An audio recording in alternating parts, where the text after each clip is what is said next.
Еще совсем немного, и загорятся звезды, и выплывет месяц, и поплывет, покачиваясь над тихими осенними полями.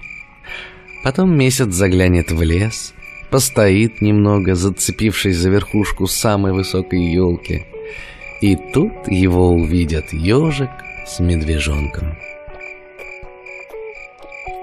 Как все-таки хорошо, что мы есть друг у друга.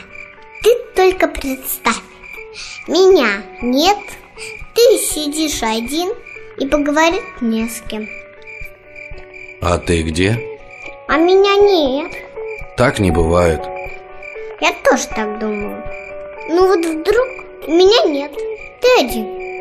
Ну, что ты будешь делать? Пойду к тебе. Куда?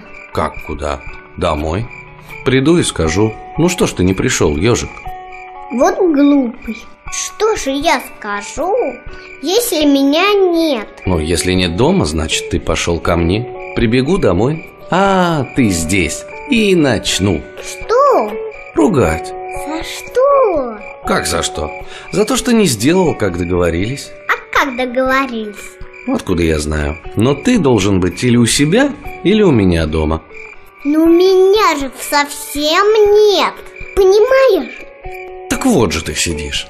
Это я сейчас сижу. А если бы меня не было, где б я был? Или у меня, или у себя. Это если я есть. Ну да. А если меня совсем нет?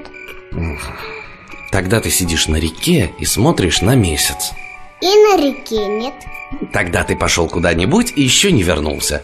Я побегу, обшарю весь лес и тебя найду. Ты все же обшарил и не нашел. Побегу в соседний лес. И там нет. Переверну все вверх дном, и ты отыщешься. Нет меня. Нигде нет. Тогда я выбегу в поле и закричу: «Ежик!» И ты услышишь и закричишь: «Медвежонок!» Вот. Нет, меня ни капельки нет. Понимаешь? Ну что ты ко мне пристал?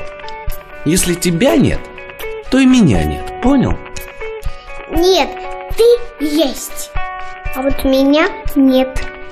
Медвежонок не ответил. Он глядел, как месяц, поднявшись высоко над лесом, льет на них с ежиком свой холодный свет. Кучаши артха нацнама карма мемумитана сурнелит мебис